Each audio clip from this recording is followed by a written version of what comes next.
Hey, there's George. After we finally decide to get up from our comfy chairs and go searching for George, we wander down towards the water, and we find George laying there.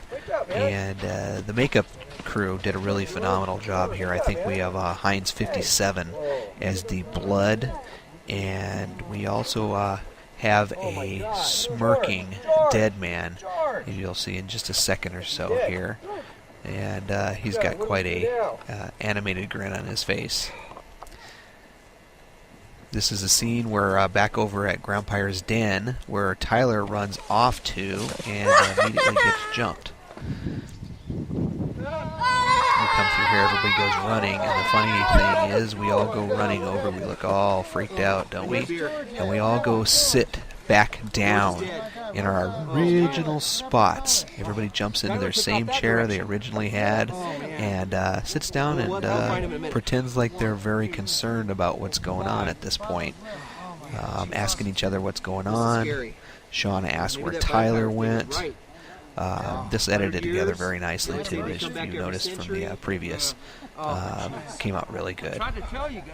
Damn it, we should have listened to you. Vampires aren't supposed to be real. They ain't supposed to be out in the daylight either. After a short amount of discussion and, of course, asking the resident expert on vampires about what we should do, we come up with a great idea that we should actually find a way to fight the vampire. So we get this great idea to go ahead and make stakes. So everybody gets up and rushes on over to try and make some weapons to fight the vampires off with. So again, we've got this incredibly harried look about us, trying to figure out what exactly we should be doing at this point. Now this scene actually went quite long also, and I had to cut it down quite a bit for the essence of running the time too long and boring the viewers to death, which, believe it or not, there actually already has happened throughout the movie. This is really freaky. That's too big. I'll take some choice. We're going for crap. Okay, there's a good one. Don't cut my finger off here. There we go. That's a nice thin one. Oh, this one's done. Go. Okay. Right about now, as we're cutting stakes to fight off vampires, everybody starts realizing that they've got various things that they believe will actually be able to fight off the vampire on their own. Nicholas says he has this killer hunting knife, so he takes off to go get that, and Sean takes off over to get his hunting rifle with the silver bullets in it that he just conveniently has along on the camping trip, just in case he needs to fight off any werewolves, vampires, or any other type of undead that may get in the way of us having a good time on our camping trip. You know, off runs Nicholas into the woods, and right about now you're going to see Sean have his great idea. Remember that he's got his hunting rifle. A little bit after this, myself, Dave, will get a bright idea to go and make himself a garlic necklace, which will segue into the actual next scene. So off goes Sean, us staring at the camera. Again, that was difficult to keep from doing very often. And I turn to Scott and ask about garlic necklaces, and off we go into the next scene. Okay. Got it? Stop. Kill it. Kill it. I want to zoom in over here. Okay. This is another one of those scenes that was incredibly long in the original cuts. Here's my stringer. And I'll make the necklace out of. I did that, I believe, because I was trying to get myself a very long cameo, which I succeeded in doing. But after watching the movie a few times and getting feedback from all the pre-screeners, you know, the multitudes of pre-screeners we put this through, and before we actually did the final cut, we got the feedback that the scene was just way too damn long. So I shredded it down and cut it down, and cut it into what you actually saw in the final cut, which was actually pretty well cut down. Notice the cleanliness of our normal campsite and everything organized and in its exact place like it should be.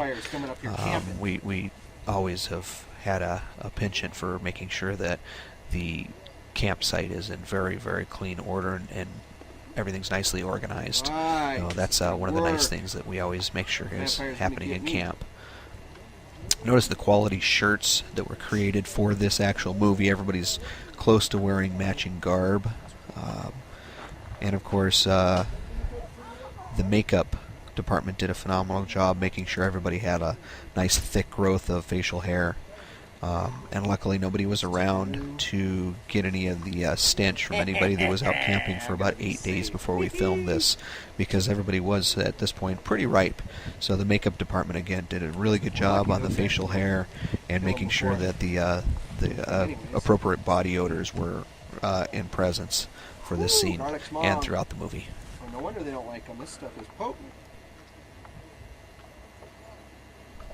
The original editing versions of this scene were most evident, and the problems with the original editing done off of the digital 8mm camcorder onto the computer and back off the computer back onto the digital 8 camcorder and then copied onto VHS, where the synchronization between the audio and video didn't take place, were most evident in this scene with the close-ups and the actual voice not matching the mouth moving. Was very reminiscent of a cheap kung fu movie, Godzilla movie, in the original cuts and the pre-screens. So that was one of the main reasons that we moved in, Anarchy Studios moved into DVD burning, because we were able to synchronize everything out and actually, of course, at the same time get far, far better audio and video quality throughout, as you will notice on any of the subsequent versions of the various productions coming out of Anarchy Studios. This scene through here was actually one of the funnest to actually do a final edit on. The scene where I'm going through here and I drop the garlic necklace off in the corner and we zoom in on the garlic necklace.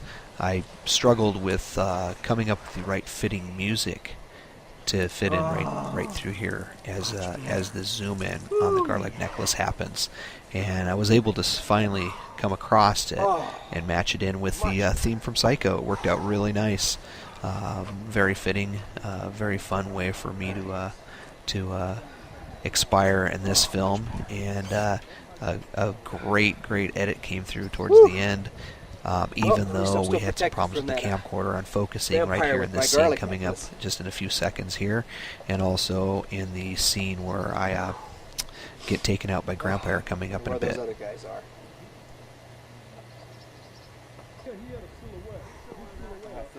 As I walk back down towards the river here without my garlic necklace, when I'm assuming that I'm still protected with it, you did notice that Nicholas was back in camp messing around with his knife after he had ran off into the woods after the Grampire.